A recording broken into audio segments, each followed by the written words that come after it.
Welcome, everybody, to the fourth episode of Conversations, a series of webinars about Israel, international relations and law, organized by thinc, the Hague Initiative for International Cooperation. My name is Anna-Rosa Schlechter, and I'm your host today. Our conversation today is entitled War of Return, and I'm very happy to have two distinguished guests here today with us, Dr. Einat Wilf and Adi Schwartz. Thank you for being here today and welcome. They are the co-authors of the brilliant book, The War of Return, How Western Indulgence of the Palestinian Dream Has Obstructed the Path to Peace, that came out in English last year. And I will now briefly introduce our speakers. Einat Wilf is an author and a leading thinker on matters of foreign policy, economics, education, Israel, and Zionism. She was a member of the Israeli parliament from 2010 to 2013, where she served as the chair of the Education Committee and member of the Foreign Affairs and Defense Committee. Einat also served as an intelligence officer in the Israeli Defense Forces and as foreign policy advisor to Vice Prime Minister Shimon Peres. Adi Schwartz is an Israeli journalist and academic, a former staff writer and senior editor for Haaretz. He currently works as a freelance journalist for Israeli and international newspapers and magazines. Adi is also employed by the Sapir College as a journalism teacher and speaks publicly as a guest lecturer and commentator in the field of the Arab-Israeli conflict and Israeli and Jewish current affairs. And of course, we have our very own Andrew Tucker, director of thinc. Welcome to you too. And to everybody participating, you may raise questions during the conversation and also in the Q&A session following the conversation by using the Q&A button at the bottom of your screen. And there's also the chat open for any other comments you might have. And we would try to answer all questions that arise. Also feel free already raise questions during the conversation. Without further ado, I hand over to you, Andrew. I'm excited for today's episode.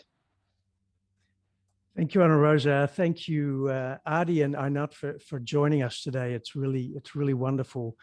I think I'm a great fan of your book. I think it's absolutely brilliant.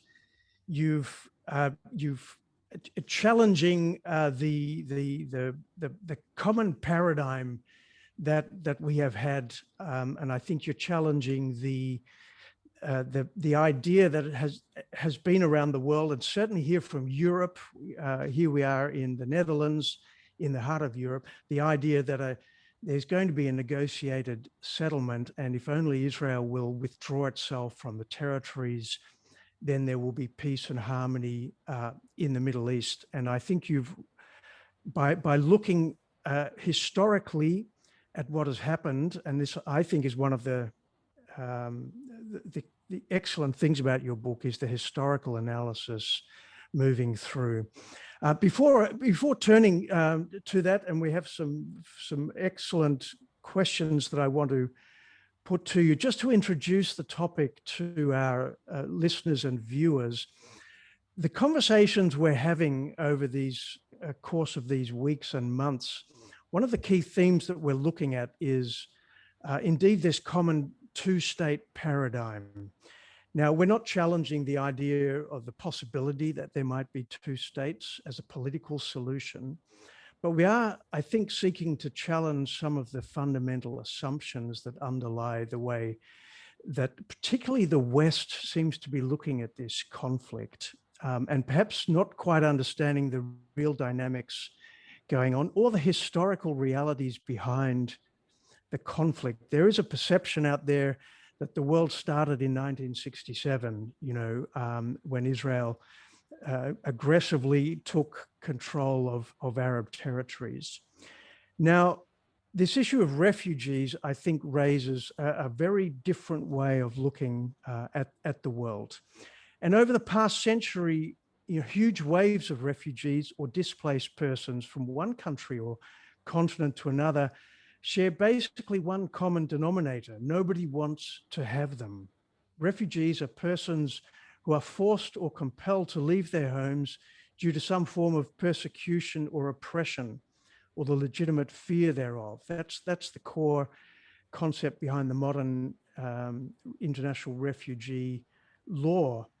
Keiner will sie haben was also the heading in some German newspapers in July 1938 on reports from the Evian conference in France, where delegates from 32 countries met to discuss ways to help otherwise doomed Jewish refugees fleeing from Nazi Third Reich.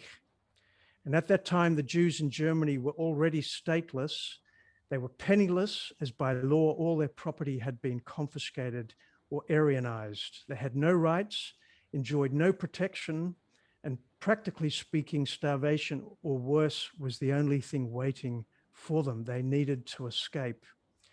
And the historian Edwin Black wrote, by 1937, Germany was no longer a powerless aggressor in Europe. The Nazi regime was already partially armed and fully dangerous. No one wanted to provoke Germany by maintaining a Jewish presence.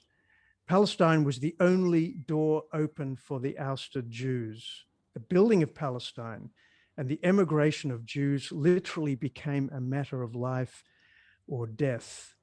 Now, this was in the context of the Mandate for Palestine already after the First World War, which in a sense was a kind of partition plan by allowing a place within the broader Middle East for a homeland for the Jewish people in what had become known as Palestine. And during the Mandate period in the 1920s and 30s, there were a series of further discussions to even further partition the land. Of course, the state of Jordan, the modern Hashemite kingdom of Jordan, is a kind of partition plan because it was established to be a homeland for the Arab Palestinians. That's another story, of course. Now, as the book, The War of Return mentions, the British in 1937 had already declared the partition plan known as the Peel Commission Plan. And the authors note in the book that partition would have meant that out of the 11.5 million square kilometers encompassed by Arab states at the time, many of which were also set in the territory of the former Ottoman Empire, some 15,000 square kilometers, 1/1000th, would be allocated to the Jewish people, who were also an indigenous people of the Middle East. And Einat and Adi point out that if the Jewish people had been allocated their fair share of the lands of the Ottoman Empire based on their population, the land allocated to them would have been more than 7 times larger. I think that's a very important point made by the book. And the Arab local population met these Jewish refugees, immigrants, amongst other things, from the very beginning with a campaign of bombings, assassinations, sabotage, and so forth. And this led up to the Evian conference in 1938, which Roosevelt called, but himself did not attend. This was probably the first international effort to deal with the settlement of refugees in the Palestine Mandate territory. Many countries, including the USA, Great Britain, and Australia, offered endless excuses for why they could not accept Jewish refugees. The conference, at that time, Great Britain was represented by Lord Winterton, who said that the possibility of further immigration to Palestine was totally out of the question. He said Britain was satisfying the terms of the mandate, and it was not a time to further open the borders of Palestine. The Evian conference called for a permanent committee to be established, which led nowhere. And the result we know is that the Jews of Europe were left in the camps of Europe. In 1948, the state of Israel was established, opening its gates to Jews from all over the world: Europe, North Africa, Iraq, Syria, Lebanon, Yemen, and elsewhere. And in 1950, the UN High Commissioner for Refugees was established. And quoting the book, The War of Return, the commissioner was mandated to lead and coordinate international action to protect and resolve the problems of the masses of refugees, initially in Europe and later around the globe, to find safe refuge and rehabilitation in another state. So the story of the book is really about the specific Palestinian refugee system, UNRWA, which was created and developed at the same period and is an exceptional regime governing the Palestinian refugees. And so my first question really to you, Einat and Adi, is, although in a sense your book chronologically starts with 1948, the Palestinian refugees who fled Palestine are really the same Palestinians with their Arabs colleagues who were persecuting and opposing the creation of a Jewish homeland prior to 1948. And shouldn't the world be more aware of the fact of this historical background? They're not mentioned often because the Jewish refugees have been integrated in Israel and other countries around the world. How do you think that the world should be responding to this? And I open it up to both of you. I think you can either respond as we go forward. But how do you think about this? So I'll start, and maybe Adi can add. Thank you so much first for having us.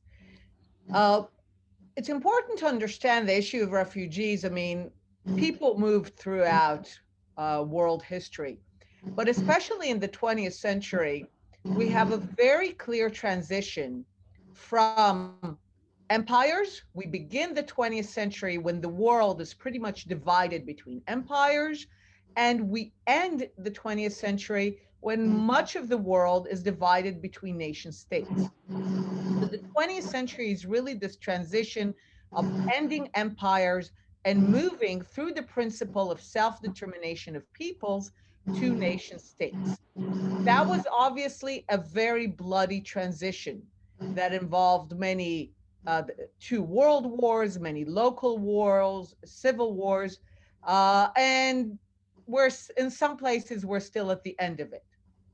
Now, in this transition, numerous groups moved because countries were established. The British left the Indian subcontinent. You have India, Pakistan.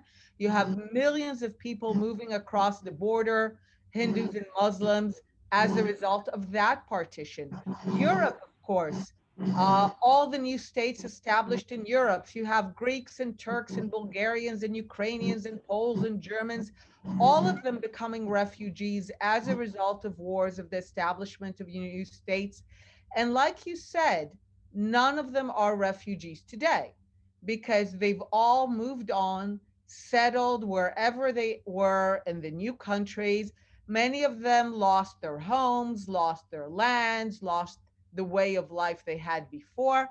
But the principle governing the 20th century was that they move on.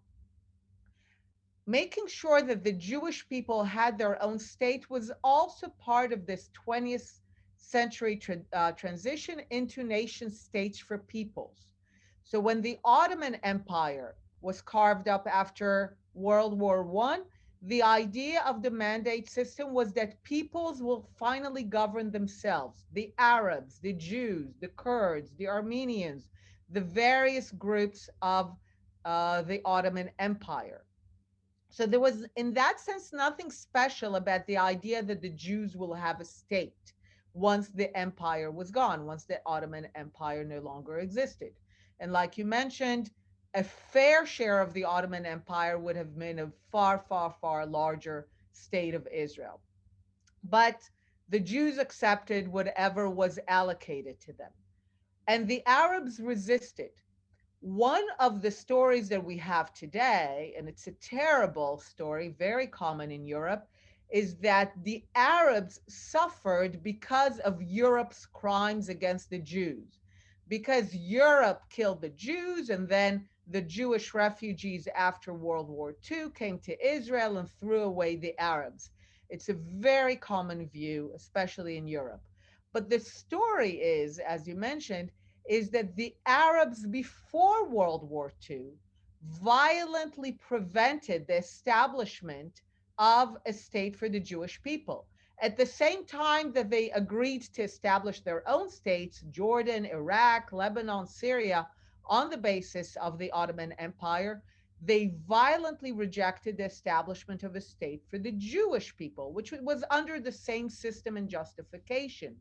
And as a result, like you said, in the Evian conference, when all of the world's countries closed their doors to Jews, the state of Israel, which could have already existed, all the other Arab countries were in existence. The state of Israel could have already existed, opened its doors.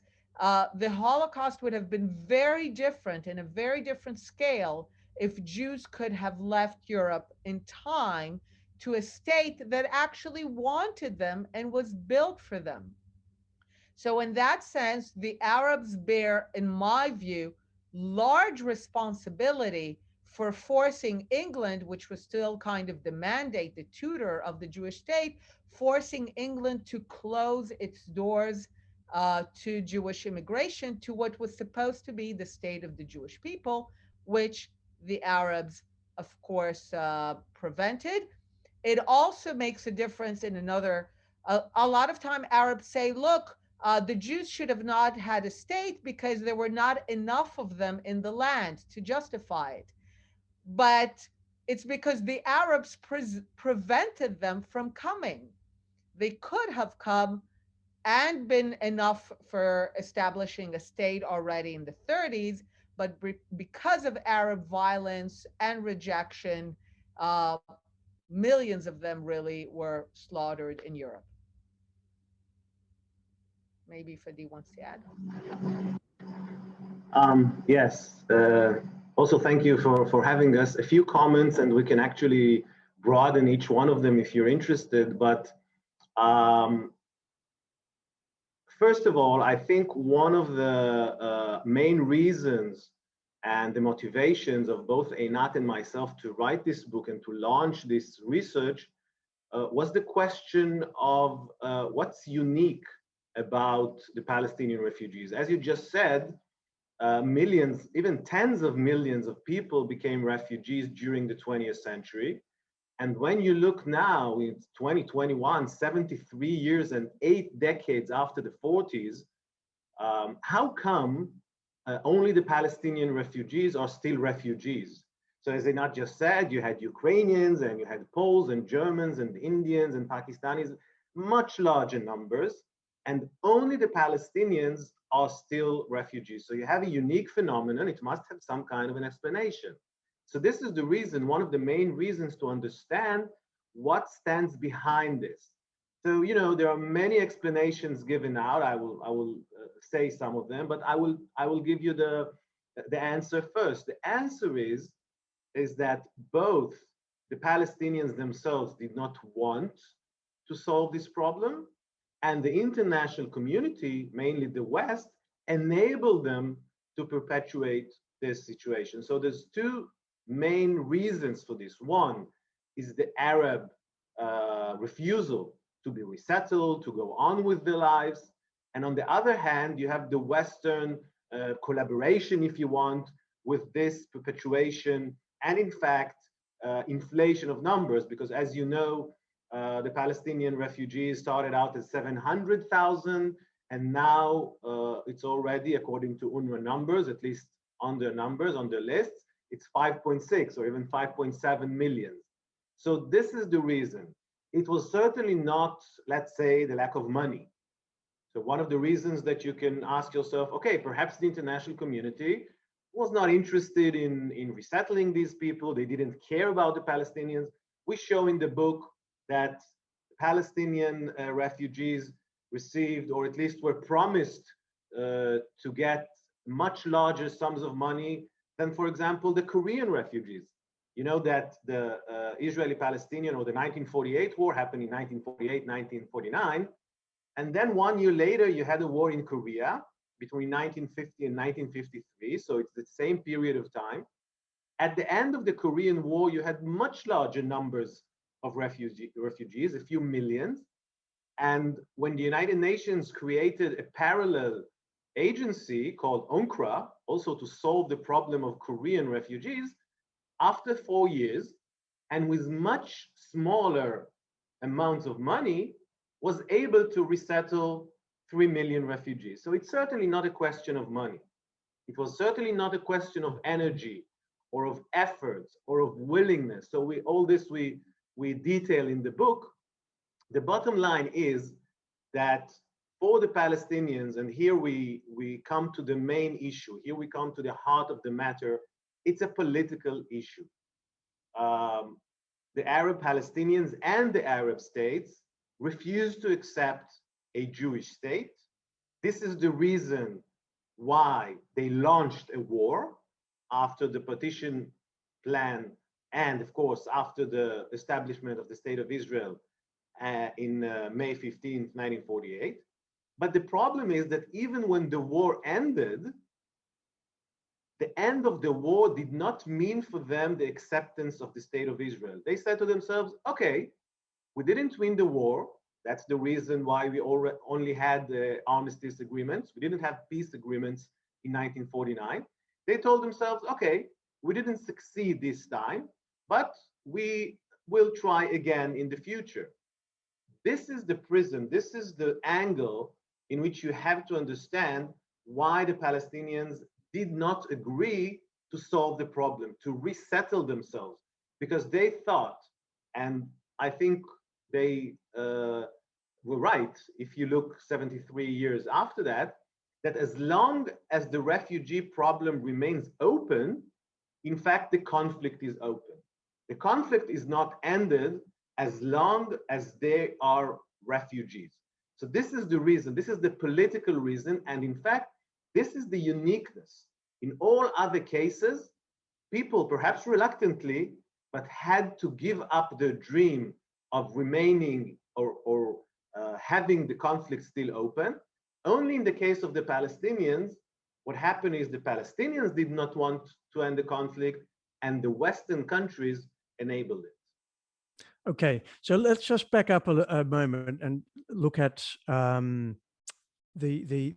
war from 47, wasn't it? From the partition plan onwards. I think one of the points you make is that the Palestinian Arabs, but the Arab world generally, started violence against the Jews, not just on the creation state of Israel, but as soon as the UN proposed the idea of two states, a Jewish and an Arab state.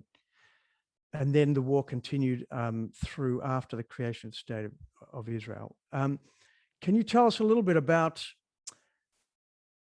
why the war was started? Because I think this is also a fundamental issue that perhaps people don't understand. If you look at UN resolutions, for example, they keep talking about, the prohibition on the acquisition of territory by use of force, as if Israel is the one that's using force to acquire territory.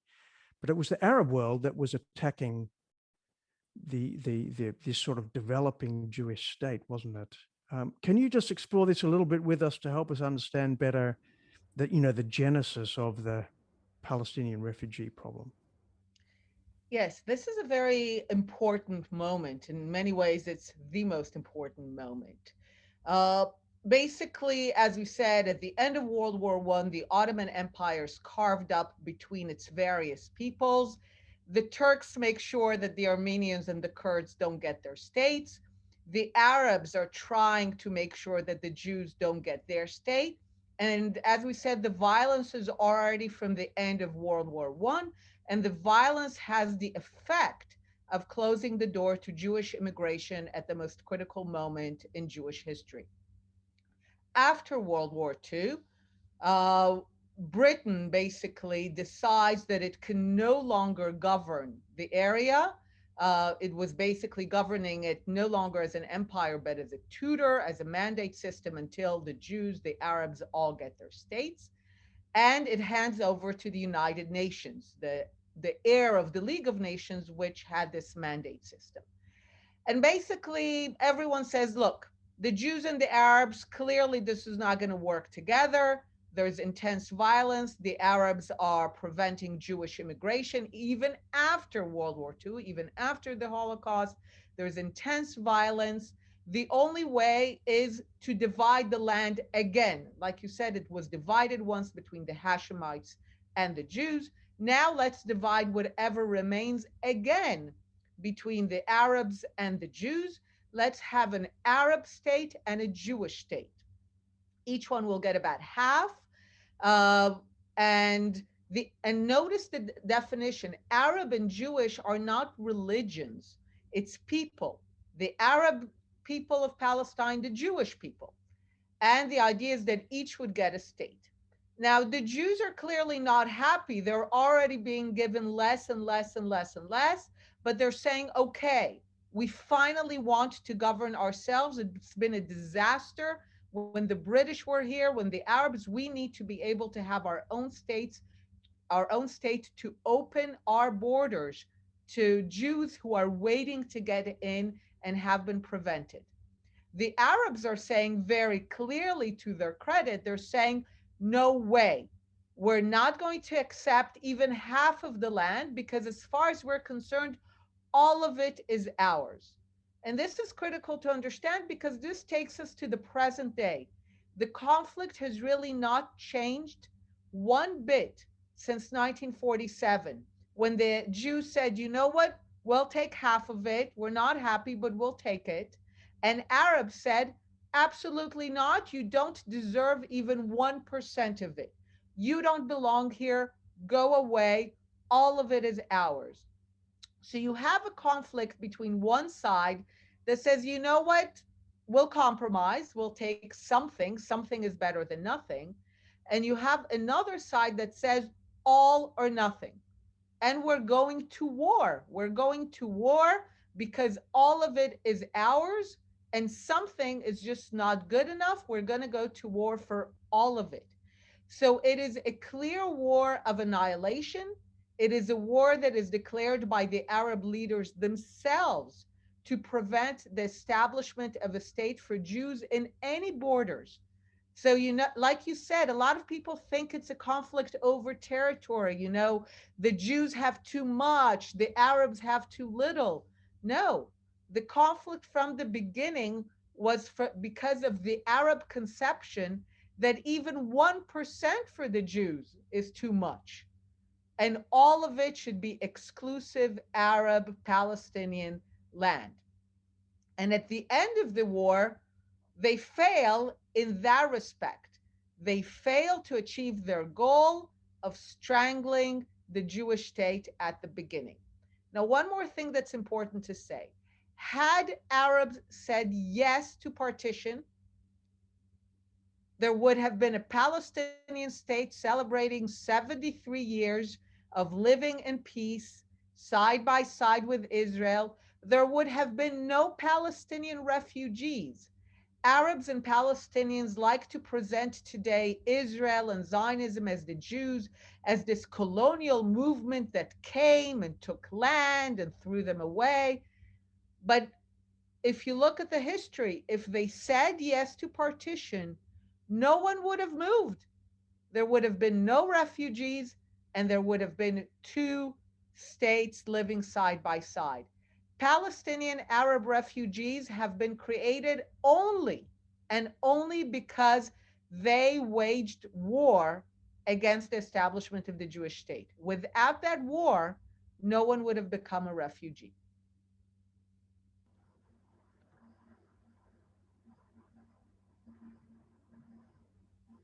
The argument's often made that, in a sense, the partition plan itself was inequitable because the majority in all of Palestine were Arab Palestinians. So even the idea of creating this homeland for the Jews when they're a minority is inequitable. There's also the argument that, you know, the Jews already planned to sort of exclude, you know, Plan Dalet, I think it is, that was implemented halfway through at some point. This was already the idea of the Jews, was to expel the Arabs. How do we deal with that? Okay, so a few things here. First of all, about your first question of being a minority. We should go a little bit back to the 1920s, when this system of mandate was agreed upon, the mandate of Palestine, what was called then the mandate of Palestine, was what we call today Israel, plus the West Bank or the territories of Judea and Samaria, plus the Kingdom of Jordan, what was called once Transjordan. So this was a huge area, which was all of it was supposed to be the mandate for Palestine. And if you look back at the League of Nations decision, then all of this territory was supposed to be a homeland for the Jews. So according to the League of Nations decision, all of this, Israel plus the Kingdom of Jordan, was supposed to be a homeland for the Jews. Now, for all kinds of reasons, but certainly one of them was the Arab opposition, which started right after the Balfour Declaration. The Arabs of the land and of the surrounding countries opposed this option. So the British decided, okay, you know what? Let's take half of it or more, actually much more, because the Kingdom of Jordan, which is east of the Jordan River, is much larger than the state of Israel or the western part of the Jordan River, and decided simply to give it away to a member of a Saudi family. This is the Hashemite kingdom, right?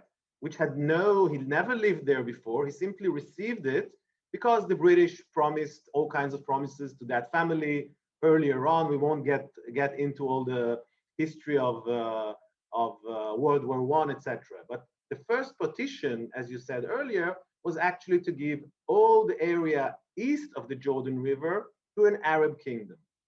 And then in the 20s and 30s and 40s, we remain only with what we call Eretz Israel, or the mandate of Palestine, the new mandate of Palestine. And that was also partitioned, again, about 50-50. So the Jews actually, as Einat said, received less and less and less. Now, it is true that in the partition plan, the Jews were supposed to be a majority, but a very small majority, that's true. But the whole point of creating a Jewish state was creating a nation state for the Jewish people.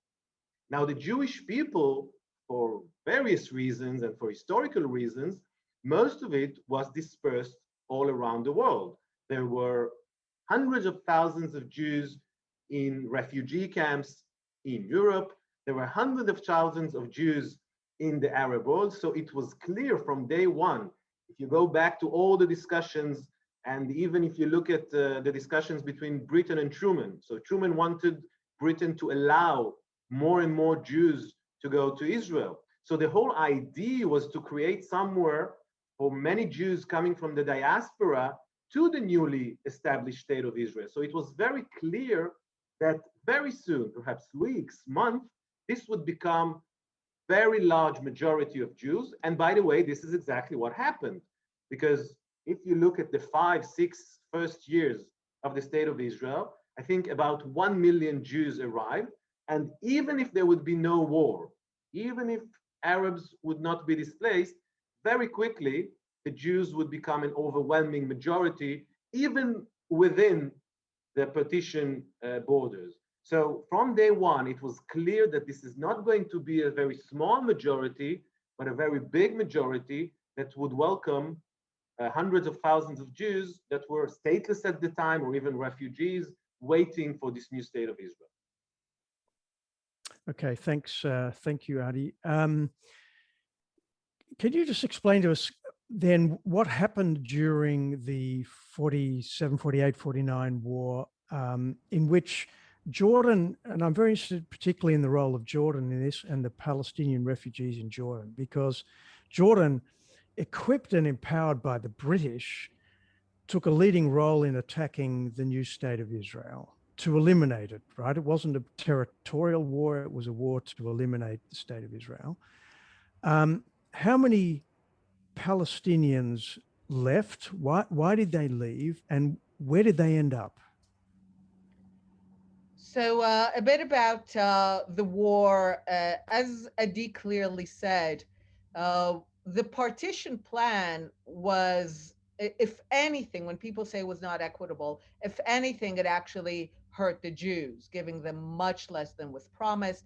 And again, reminding us that the Arabs bear a large responsibility for us not having the numbers because they forced Britain to close the door before the Holocaust and even after. Uh, so even if there had been no war, Israel would have been a Jewish majority state and there would have been no Arab refugees. Once there was war, the war had two parts. The first part is until the British leave, about 7 months, 6 months, in which it's the Jews and Arabs of the land who fight each other. At this phase, the Arabs who leave are mostly the wealthy ones. Today, they love to call themselves refugees. You know, people like Edward Said's family, people who had homes in Beirut, in Alexandria, uh, they left. Think about COVID. People left. You know, all of my friends in New York went to Connecticut, okay, because it was unpleasant to be in the city. So people who had money, people who were wealthy, left very quickly, just because it's not pleasant to be there just when war starts. They left mostly to Egypt, Syria, Lebanon, the large major cities like Damascus and Beirut. When the British leave and the war is becoming very intense, the Arab countries surrounding Israel declare their intention to enter and invade and annihilate Israel. So they see that the Arabs themselves failed. So now they're coming to help them, basically. And you're right that the Arab Legion of the Jordanian kingdom, equipped and headed by Britain, is a very powerful army. It's actually the most effective army among the various Arab armies. And because it's effective, its invasion is the most effective. It actually captures territory, what we now call the West Bank, right? It's called the West Bank because from the Jordanian perspective, you know, it's the West Bank of the Jordan River. And the war ends with a ceasefire. The Arabs failed to achieve their goal of preventing the establishment of the state of Israel.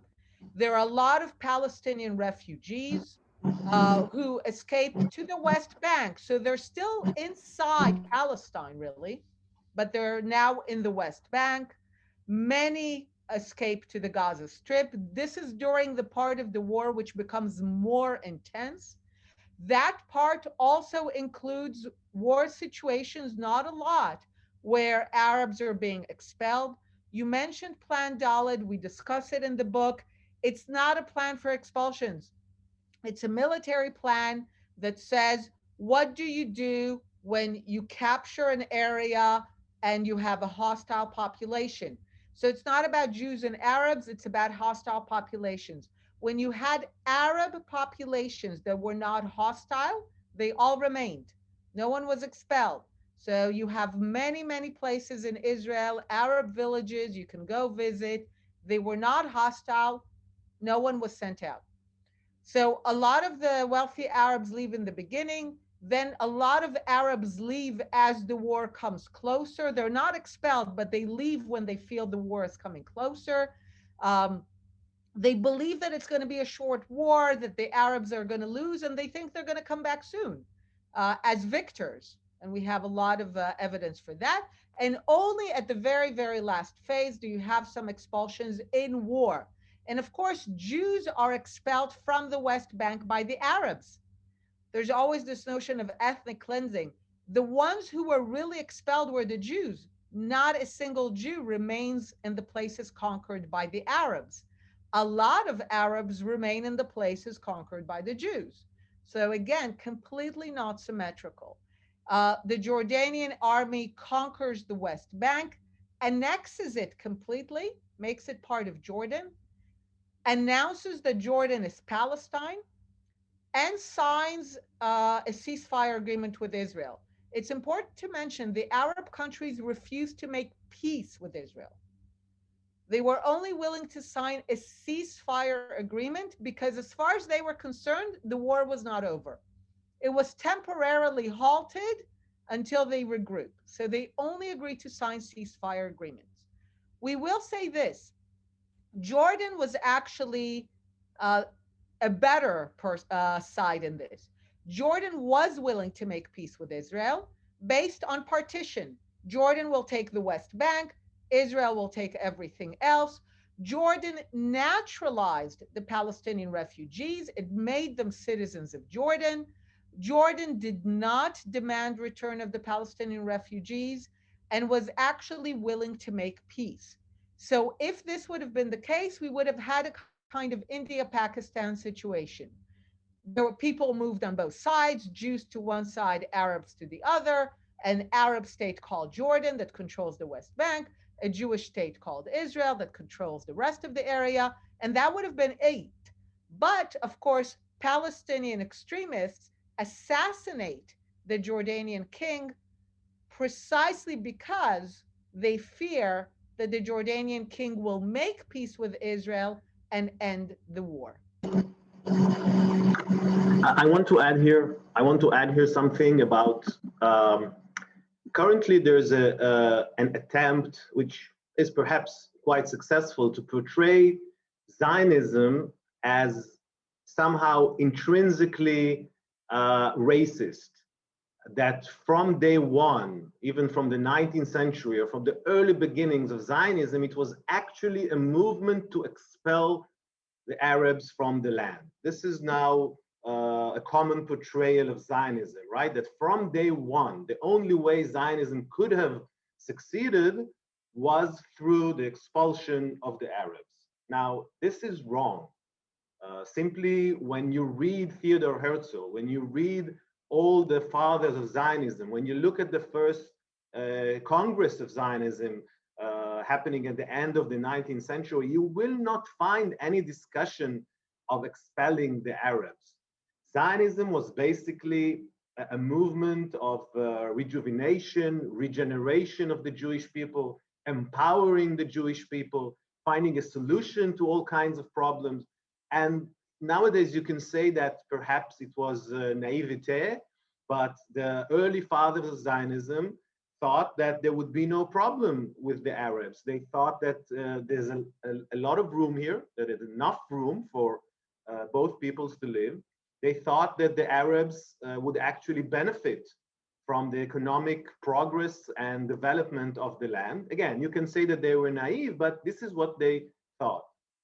The first time that you start reading, and this is, you know, all in the books, you can read it, that you start seeing this discussion is only after they understand that the Arabs oppose Zionism, and no matter in what borders, will never accept any Jewish sovereignty, because for them, Jews are basically not a nation, but members of a religion.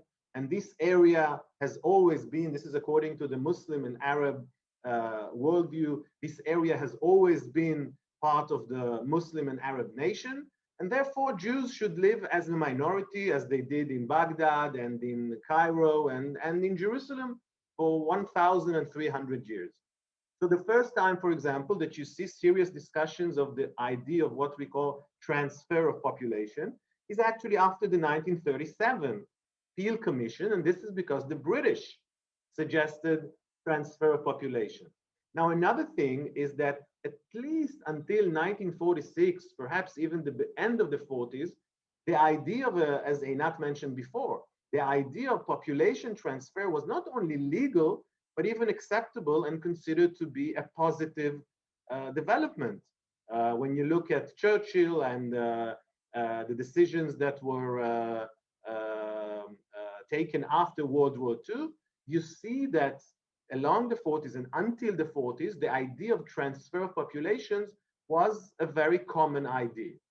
So to now go back and to portray Zionism as if it was from day one a political movement that was, you know, only interested in expelling the Arabs is, of course, very useful for the Arab propaganda, but it's simply incorrect and false in historical terms. Thanks, Adi. I think, is it Avi Shariat in his book, My Promised Land, when he talks about, you know, I think one of the points he makes is that there was this turning point at which during the war, the Jews were fighting for their survival, weren't they? As a national entity, they knew it was they're either going to survive or they would be completely eliminated. And so, in that course of that war, and I think perhaps this is the point you're making, Einat, is that they had to. It was a war. It was a military war. They had to destroy those that were violently opposing their existence. You can't fight a war without the use of force. And I think this is the problem that we all have in kind of trying to grapple with this, is the idea that the Jewish state has come into being out of conflict, in the midst of conflict. And we don't like it because it doesn't fit our worldview of, a peaceful, when the reality is pretty much every state in the world has come into existence out of. So I actually have a question about the British, and Chaim has mentioned this. We've talked a little bit about Britain. How do you see the role of Britain? Because, they had the responsibility under the mandate, didn't they, to ensure the creation of a homeland for the Jewish people in Palestine. And they closed the borders. They equipped the Jordanians. They really sided with the Arab Palestinians, didn't they? And even since the war, I mean, they were one of only 3 states to recognize Jordanian annexation as being legitimate, together with Iraq and Pakistan, I think. How do we see that? And shouldn't we be talking more about the role of Britain? Certainly, we talked about it a lot. The role of Britain is a sad story, really, of sponsorship and then of betrayal. One of the stories that Palestinians love to promote is that Britain gave the land and that was not Britain's to give. Of course, as in many stories that are being promoted, it's the exact opposite. After World War I, the United States, with Woodrow Wilson, wanted the imperial era to end. The British and the French clearly didn't. So the compromise on the areas of the Ottoman Empire was that Britain and France could not rule them as empires, because Woodrow Wilson announced the principle of self-determination, right? People should govern themselves. We're done with empires. So the only way for Britain to legitimize controlling parts of the Ottoman Empire was actually to get the local people of the region to say, we want Britain to help us. So it's actually the opposite. It's not that Britain gave the land to the Jews, it's the Jews who gave legitimacy to Britain to say, okay, you can be our tutor. You can help us build that state. And then you go. And then we are our own state. So it was considered to be this temporary system, not imperial. But of course, from the British perspective, it was an imperial system. So they thought it was entirely their right, despite the fact that they got the mandate from the League of Nations, to close the doors when it didn't fit British interests, because the Arabs were making it hard for Britain. So all of a sudden, because it's hard for England and Britain, it's basically reneging and betraying the promise that it made to the Jews and the promise that it made to the League of Nations for international law.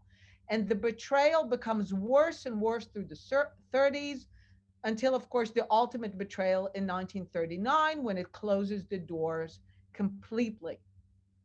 This is, by the way, why the Soviet Union supported partition and supported the Jewish state with arms throughout the war, because the Soviet Union at the time correctly understood that Zionism was an anti-imperial effort, an anti-colonialist effort.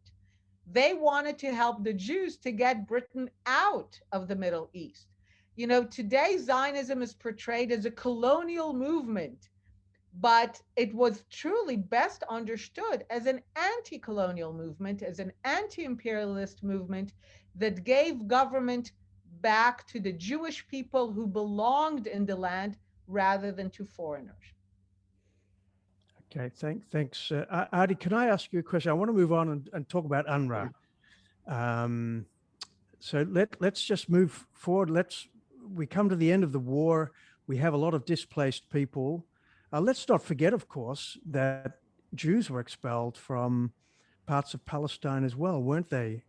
Jordan ethnically cleansed the West Bank of Jews who moved internally from eastern part of Western Palestine to, so there's that movement as well. But then we get to this strange creation called UNRWA, the UN Relief and Works Agency for the Palestinians. And parallel, that was created in around 1948-49. And then in 1950, you had a UN system set up for refugees worldwide.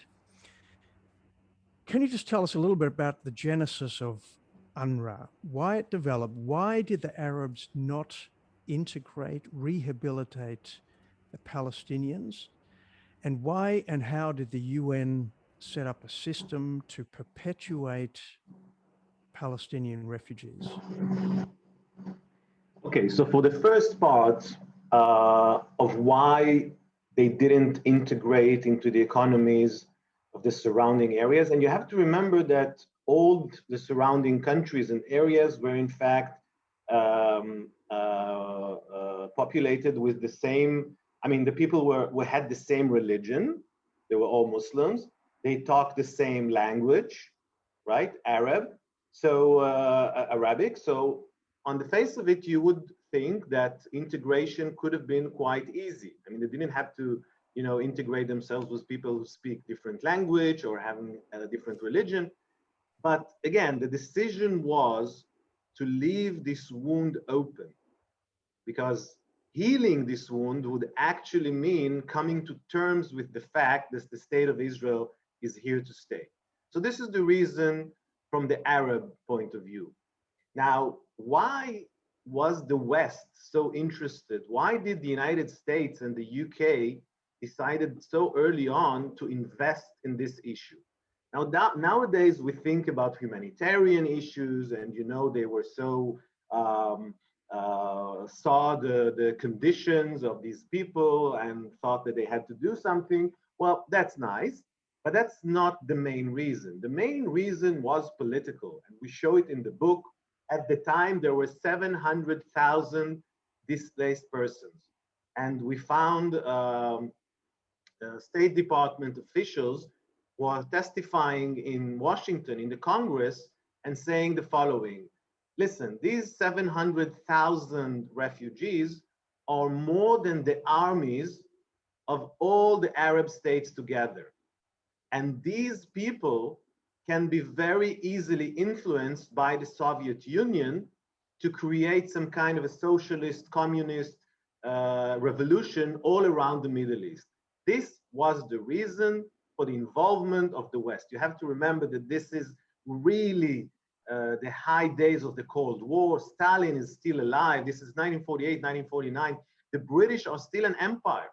They control Cyprus. They control the Suez Canal. This is a strategically very important area. For them to just leave these 700,000 people wandering around and, open to very strong Soviet and communist propaganda was very, very dangerous. And this is, as Einat said, was exactly the background for the very strong Soviet support for the state of Israel in its first year of existence.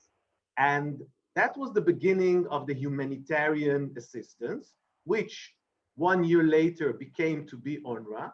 Now, UNRWA was supposed to be a United Nations temporary agency.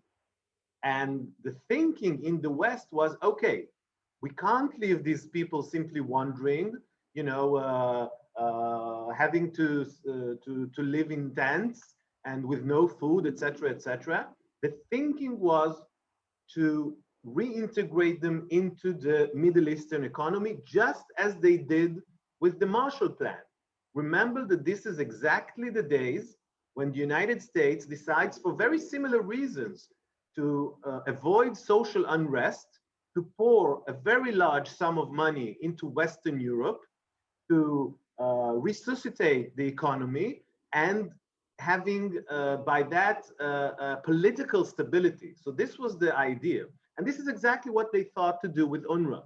To pour large sums of money, as I said, much larger than in Korea, to create new jobs, to create new cities, with the support of Jordan and of Egypt. In the book, we tell the story of all kinds of projects in the eastern side, in the Kingdom of Jordan, and very close to the Nile, to the Suez Canal. So these were very classic development projects. If you want, the person, the American who was the first Commissioner General of UNRWA, was previously the head of the what's it called, the Tennessee or the Mississippi plan of the 1930s, when Roosevelt created the New Deal. So this was the idea, to create new jobs, to create political stability. This was the idea of UNRWA. The only problem was that very quickly the Americans and the British understood that they have no cooperation on the side of the Arabs. So the Palestinians themselves, and this is a crucial point to understand. Sometimes people say, well, yes, the Palestinians are just these pawns, right? And they have corrupt and extreme, the leaders, kings, which are corrupt. Perhaps the kings were corrupt, that's true. But it is certainly the case that the Palestinians themselves did not want to be reintegrated. How do we know? We have researchers in the beginning of the 50s.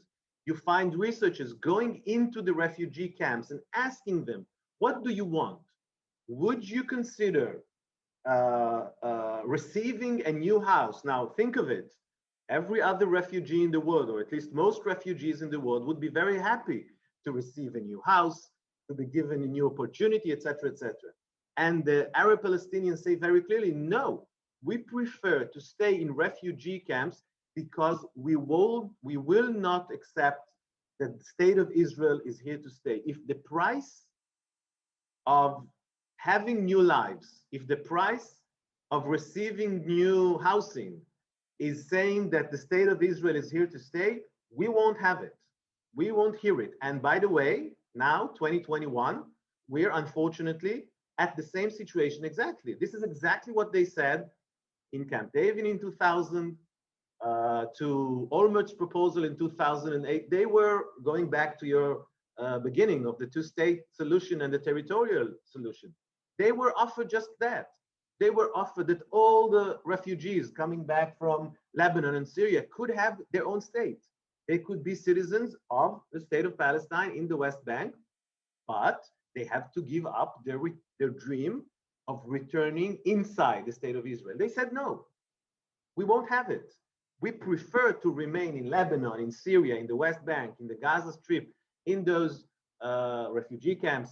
Most of them are not in refugee camps, but having that label of refugees, if the price of it is to recognize that the Jews are here to stay, that, sovereign Jewish state is here to stay.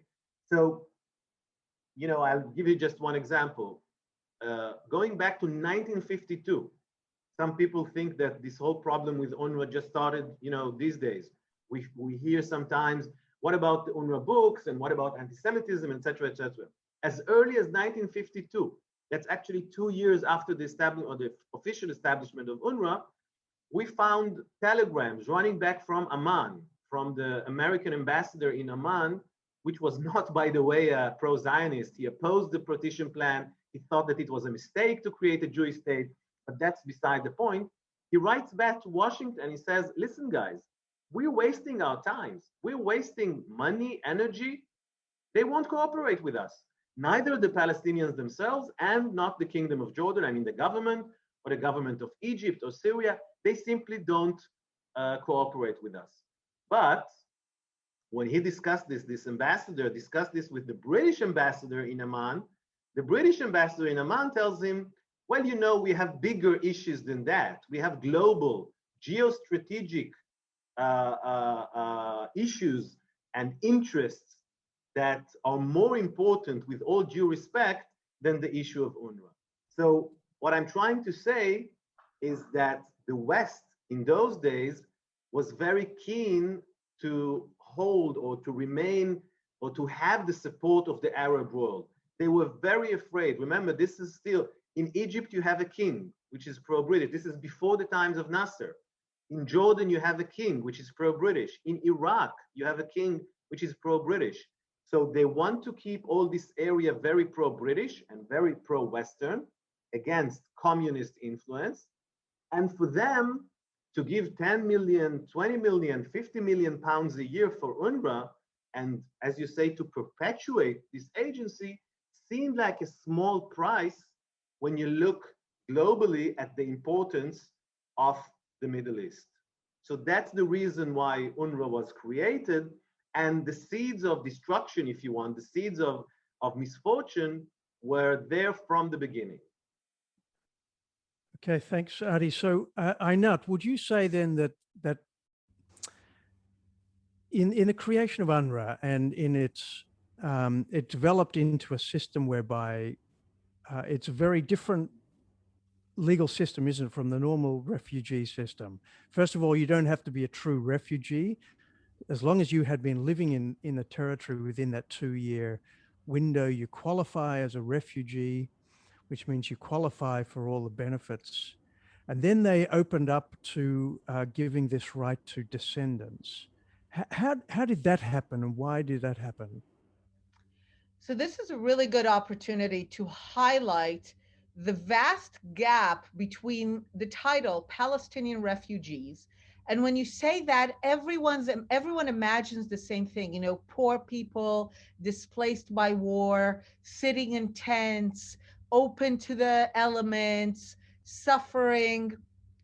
You don't think of a middle-class lawyer living in Ramallah in a nice apartment who was never displaced by war, right? That's not the image that people have in their mind when you use the term Palestinian refugee.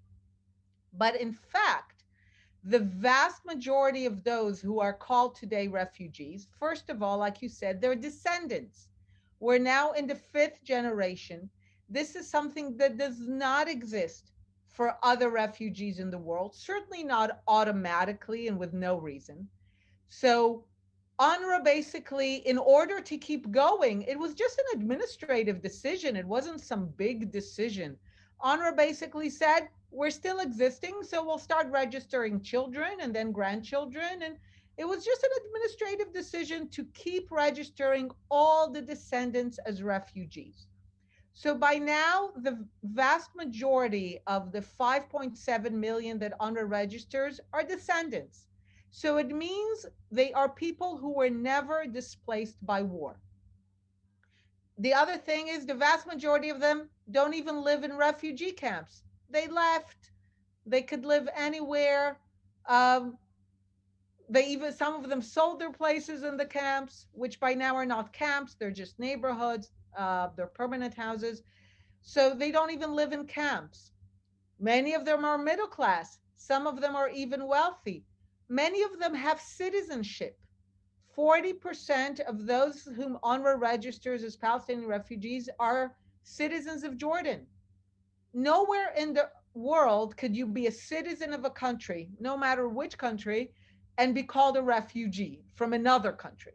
That doesn't exist, only for the Palestinians. Another 40% live in Gaza and the West Bank.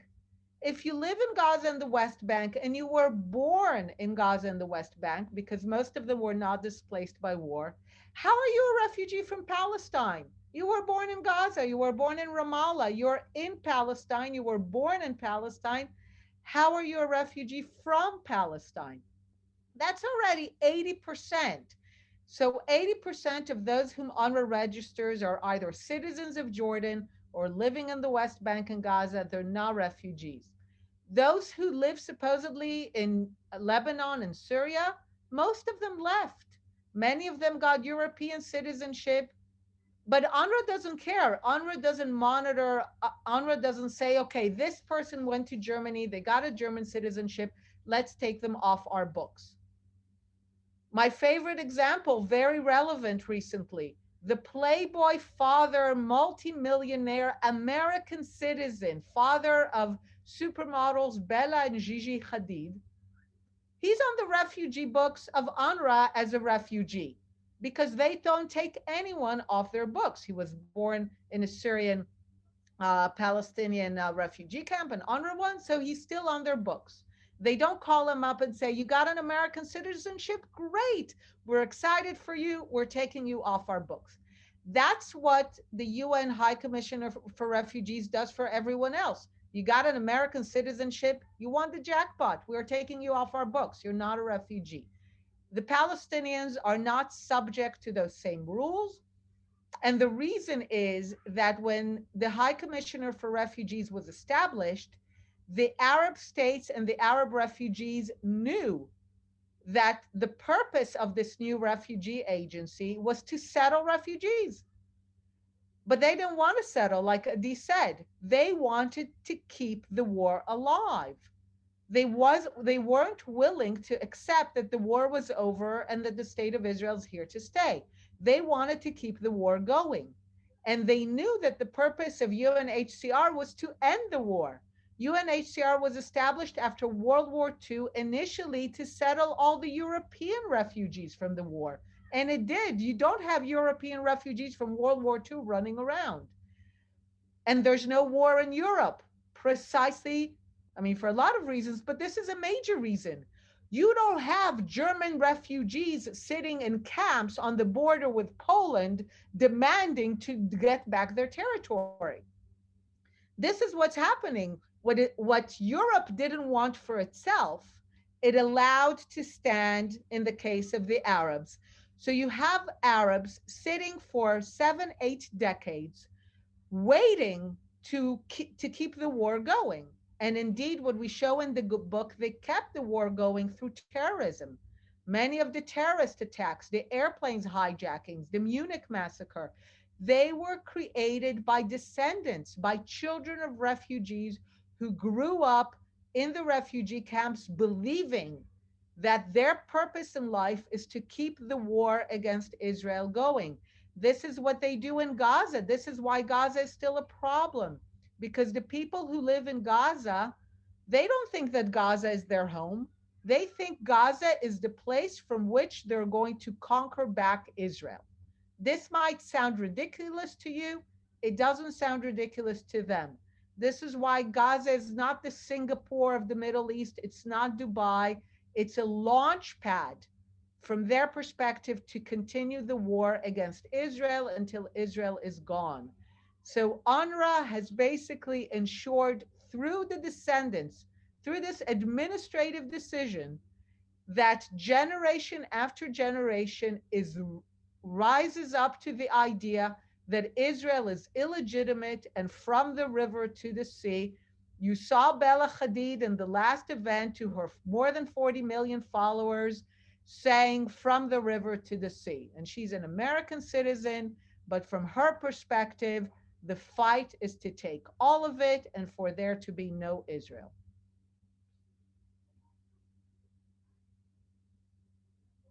I have a problem with this thing. The two-state solution, which the West and the international community supports and has always supported since the early 1990s, lists refugees as being like one issue of many that has to be resolved by final status negotiations. And the point you make in your book is that was just avoiding the issue, because this is the issue that has to be resolved if there's going to be a two-state solution.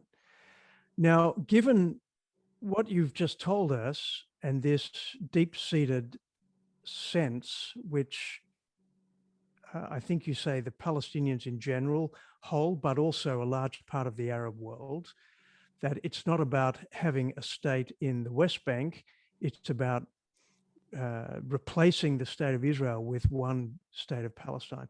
How realistic is a two-state solution? Does it make any sense to hang on to this idea, or do we need to be thinking of some kind of different approach? That's a hot potato. Yeah, that's okay. So I think that I can speak on behalf of Einat as well, saying that both Einat and myself supported the proposals that were offered until now, both in 2000 and in 2008. And even when you think about it more generally, that you have two groups of people, both claiming to have the same piece of territory, putting aside the issue of East Palestine, then a decent and normal solution could be to partition that land. And as you say, the main obstacle these days from fulfilling this solution is the reluctance or the refusal actually of the Palestinians to actually have that partition, because for them everything is theirs. Now, I think that it won't be an easy journey, because people don't very easily, I'm talking about the Palestinians, don't very easily change their minds about such crucial issues, which have very deep historical and religious elements. But I think that the best thing that we can do is to try. And what do I mean by trying? Until now, since the conflict was not identified and recognized correctly, the West was doing and having policies which have nothing to do with the actual problem. So, for example, restarting the peace process. Okay, great, but what will we do? What are we discussing? Or, putting pressure on Israel or making all kinds of gestures here and there. No. First, you have to recognize the problem. The main problem is that the Palestinians do not want that the Jews would have a state.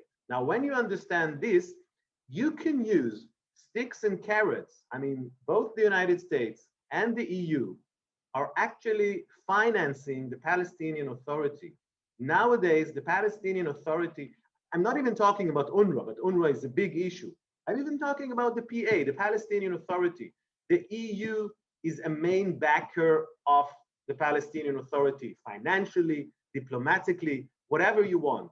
So they can use sticks and carrots, telling very clearly to the Palestinians, listen, guys, you want to have your own state in the West Bank and Gaza?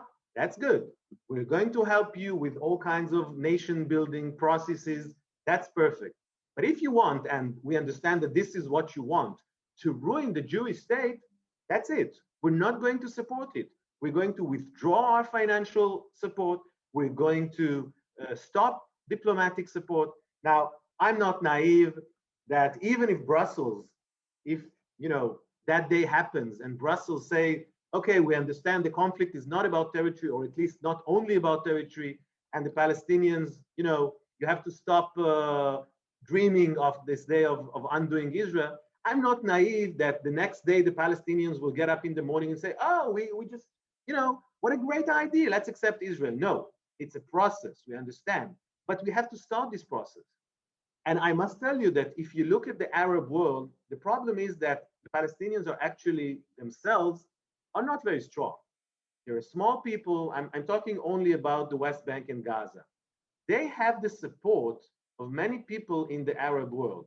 But even that is starting to change a little bit. If you're looking at the process of the Abraham Accords, the agreements that we have with some states in the Gulf. By the way, I don't know if you noticed, but one of the first actions that I think the UAE, the United Arab Emirates, did was to stop supporting UNRWA. Why is it? Why was it so important for them? Because they understand it's political. They understand very much that UNRWA is not a pro-Palestinian or pro-human rights issue. It's an anti-Israel issue. So I think that by having more and more European countries, and by the way, we had some European countries. Swiss foreign minister said a few years ago that he understands that UNRWA is part of the problem. I think the UK, some politicians and other people understand the problem. If we have more and more European countries, more and more Arab countries, giving the message to the Palestinians that they are isolated, that they will not get support, financial, diplomatic, etc., perhaps we will start seeing a process inside the Palestinian society of coming to terms with Jewish statehood. I think this is the path forward. It will take as long as it takes, but this is the only way. I mean, there are no shortcuts. We will not be able to, somehow pretend that the problem is A when the problem is B.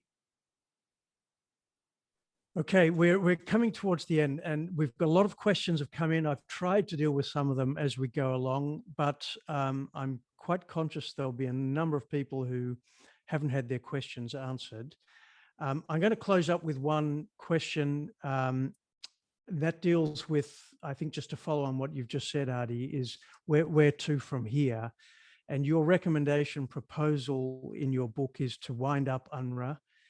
And as far as the West Bank is concerned, at least to transfer, as it were, UNRWA responsibilities to the PA. Now, I recall in our last conversation, we were talking about the problems within the PA and Palestinian society generally. I mean, there's a fundamental problem. The PA is collapsing. Nobody really knows who's going to take over from Mahmoud Abbas if and when he leaves the scene. There's a battle going on between Fatah and Hamas. Hamas is making inroads into the West Bank. You have Iran and Qatar and Turkey and all the others interfering. So I'm wondering, my question really is it realistic to think of the PA as being part of the solution, or do we need to rethink this in some way? So I think focusing on the PA or anything is details that we can discuss, but at the end of the day, what's most important is to remember the principle. And in that sense, Fatah, the PA, and Hamas are no different. They all share the same ethos of from the river to the sea. That is the Palestinian identity. It's not a side issue. The Palestinian identity, and in the book, we see how the Palestinian identity really becomes established in the Palestinian refugee camps with the idea of return, with the idea that all of it is theirs. So the task that needs to happen, like Adi said, is nothing less than a changing of the Palestinian identity. The Palestinian identity and their ethos needs to move away from our primary goal as a people is to take the land from the river to the sea and ensure that the Jews don't have a state on even 1%. Remember, that's always been their goal. To saying, you know what, we're going to build our own state in part of it. That's what needs to happen. And it's a massive change for a people who for over 8 decades were told, no, keep fighting the Jews, keep fighting Israel, all of it belongs to you. So one of the things that needs to happen as part of giving the message to the Palestinians is winding down UNRWA. Because as long as, Europeans think that UNRWA is about giving healthcare and education to the Palestinians and it's humanitarian. It's not those things. You can give healthcare and education to Palestinians. You can give them to anyone. If Holland wants to fund anyone's healthcare and education services around the world, I'm sure a lot of people will be very happy. But you want to fund the healthcare system and the education system of the Palestinian people, please go ahead. But don't do it in a way that sends the message that they are refugees when they are not, and that the state of Israel is temporary, and that one day from the river to the sea will be their country. This is what UNRWA is in the minds of Palestinians. It doesn't matter what Europeans think. It matters what Palestinians think. When President Trump took away American funding of UNRWA, the Palestinian response was not, oh no, we now are not going to have enough money for teachers.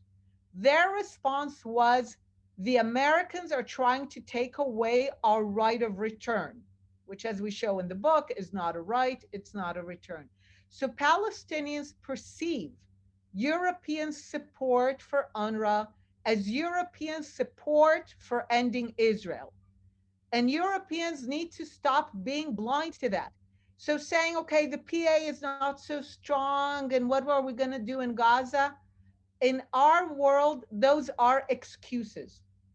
Those are excuses for doing nothing and keeping the old system going.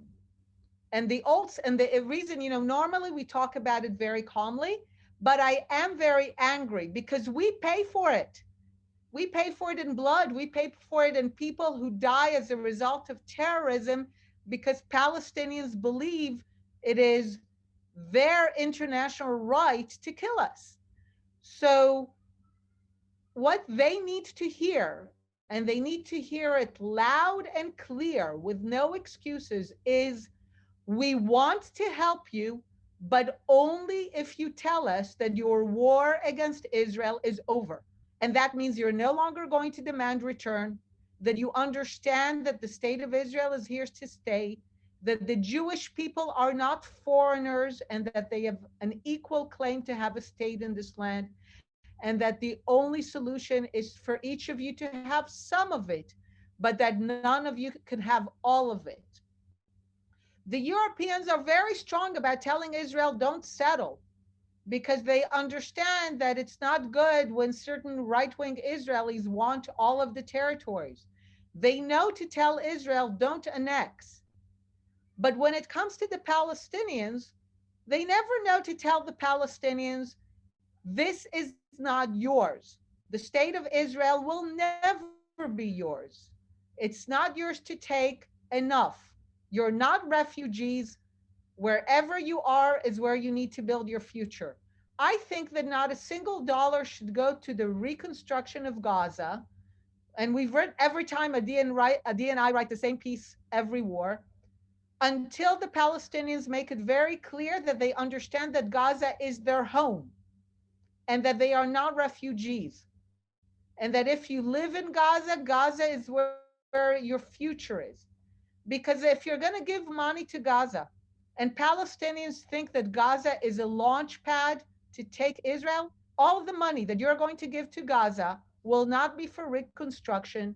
It will be for the next war, which again, we will be suffering from, not Europeans. Okay. So I know it's tough. I know it even sounds heartless, but no one thought that it was heartless to tell German refugees from Poland and the Sudan that they're not coming back. Everyone understood that this is necessary to keep the peace. So we need the same message that went to the German refugees after World War II to go to the Palestinian refugees. It's over. The war is over. You're not going back. Start building your future where you are, rather than using all your resources to take back what is not going to be yours.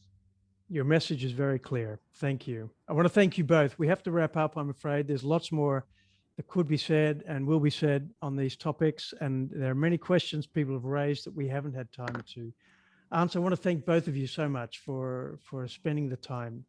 Highly recommend the book. If you haven't read it, if you haven't purchased it, The War of Return by Dr. Einat Wilf and Adi Schwartz.